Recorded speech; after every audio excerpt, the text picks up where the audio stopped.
تو میں یہ عرض کر رہا تھا کہ بانی دارالعلوم دیوبند نے یہ وصیت کیا تھا کہ اس مدرسے کو غریب مسلمانوں کے چندے سے چلائے. کیوں؟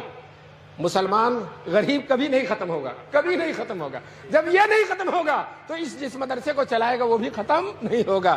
مجھے ایک واقعہ سنا کر اپنی بات کو ختم کرنے کے قریب لے جانا ہے. پورا ہی نہیں ختم کر دینا ہے، ختم کرنے کے قریب لے جانا ہے. دارالعلوم دیوبند میں شیخ الحدیث تھے حضرت مولانا حسین احمد مدنی رحمۃ اللہ علیہ. انگریز ان سے ڈرتا تھا بہت زیادہ. پورے ملک میں جا کر انگریزوں کو للکار، ڈرتے نہیں تھے، شیر کی طرح دہاڑتے تھے. تو انگریزوں نے سوچا ان کو دارالعلوم دیوبند سے نکلوا دیا جائے. اگر یہ دارالعلوم دیوبند سے نکل جائیں گے تو ایک تو دارالعلوم دیوبند کا اسٹیج بہت بڑا اور دوسرے ان کی شخصیت بہت بڑی، دونوں مل کر بڑی طاقت ہو جاتی ہے اور ہمیں نقصان بہت ہوتا. کم سے کم ان کو دارالعلوم سے نکلوا دیا جائے تاکہ ان کی آواز میں وہ زور نہ رہے. کم سے کم دارالعلوم کے شیخ الحدیث تو نہیں رہیں گے. لیکن چونکہ دارالعلوم دیوبند انگریزوں سے ایک پیسہ نہیں لیتا تھا تو انگریز اس پر کوئی آرڈر بھی نہیں دے سکتا تھا. حیدرآباد کے نواب جو انگریزوں کے طرفدار تھے، انگریزوں سے ملے ہوئے تھے، انگریزوں نے حیدرآباد کے نواب کو آمادہ کیا کہ آپ دارالعلوم دیوبند میں چندہ دیتے ہیں، آپ کا اثر و رسوخ ہے، آپ اپنے اثر و رسوخ کو استعمال کر کے مولانا مدنی جو ہمارے سب سے بڑے مخالف ہیں دارالعلوم دیوبند سے ان کو نکلوا دیجیے. یہ حیدرآباد کے نواب سے انگریزوں نے کہا. نواب نے نہ آؤ دیکھا نہ تو اتنا لمبا خط لکھا اور دارالعلوم دیوبند کے محتمم حکیم الاسلام قاری طیب صاحب رحمۃ اللہ علیہ تھے. خط یہ لکھا، محتمم صاحب کو معلوم ہو کہ مولانا مدنی کو مدرسے سے نکال دیا جائے. اگر ان کو نہیں نکالا جائے گا تو ہم اتنی بڑی رقم جو چندے میں دیتے بند کر دیں گے.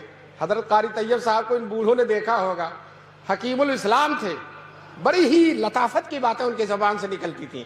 چنانچہ حضرت نے جواب دیا، انگریزوں کو معلوم ہو، نواب حیدرآباد کو معلوم ہو کہ مولانا مدنی کا مدرسے میں رہنا انگریزوں کے لیے بہت مفید ہے. کیوں؟ ہم ان کو ہفتے میں 6 دن چھٹی نہیں دیتے، بخاری اور ترمذی پڑھواتے ہیں، جمعے کے 1 دن چھٹی کے ملتے ہیں، ملک میں کہیں جا کر انگریزوں کو للکارتے ہیں. تو اگر ہم نے ان کو مدرسے سے نکال دیا تو ان کا پورا ہفتہ خالی ہو جائے گا، اور جب پورا ہفتہ خالی ہوگا تو 1 دن کے بجائے 7 دن ہفتے میں مخالفت کریں گے. اور جب 7 دن مخالفت کریں گے تو انگریز کو اگر 7 سال میں جانا تو 1 ہی سال میں جانا پڑ جائے گا. اس لیے انگریزوں کی بھی بھلائی اسی میں ہے کہ شیر کو پنجڑے میں بند رکھا جائے اور مولانا کو مدرسے میں. یہ قاری طیب صاحب نے جواب لکھا. کچھ دنوں کے بعد شیخ الاسلام حضرت مدنی کو معلوم ہوا تو دفتر اہتمام میں تشریف لائے. حضرت قاری طیب صاحب سے کہا، قاری صاحب میرے بارے میں کیا خط آیا اور آپ نے کیا جواب دیا؟ تو قاری صاحب نے کہا، خط حیدرآباد کا خط اور اپنا جواب شیخ مدنی کے سامنے رکھ دیا. حضرت مدنی نے سنجیدگی سے، وقار و تمکنت سے مطالعہ کر کے کہا، محتمم صاحب دوسرا خط لکھیے اور یہ لکھیے کہ نواب صاحب آپ نے دھمکی دی ہے کہ آئندہ چندہ بند کر دیں گے.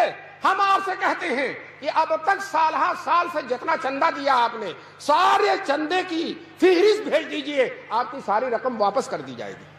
آئندہ دینا تو دور کی بات ہے، آپ کی ساری رقم واپس کر دی جائے گی.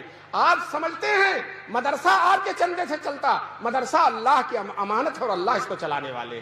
علماء نے لکھا ہے کہ حضرت قاری صاحب کا جواب حکیمانہ تھا اور شیخ الاسلام کا جواب مجاہدانہ تھا. میں نے یہ واقعہ ایک جگہ سنایا، وہاں مولانا افضال صاحب جوہر قاسمی جو اسی اطراف کے رہنے والے تھے، جی وہ مجھ سے محبت فرماتے تھے. وہ کھڑے ہو گئے میری تقریر کے بعد اور کہا مولانا نے، وہ موجود تھے، کہا مولانا نے جو واقعہ سنایا وہ ہمارے ہی زمانے میں پیش آیا تھا، جب وہاں ہم پڑھتے تھے اسی زمانے میں پیش آیا تھا. دوستو دیکھیے اللہ تعالیٰ نے انہی کے ایک مخصوص شاگرد سے تائید کرا دی.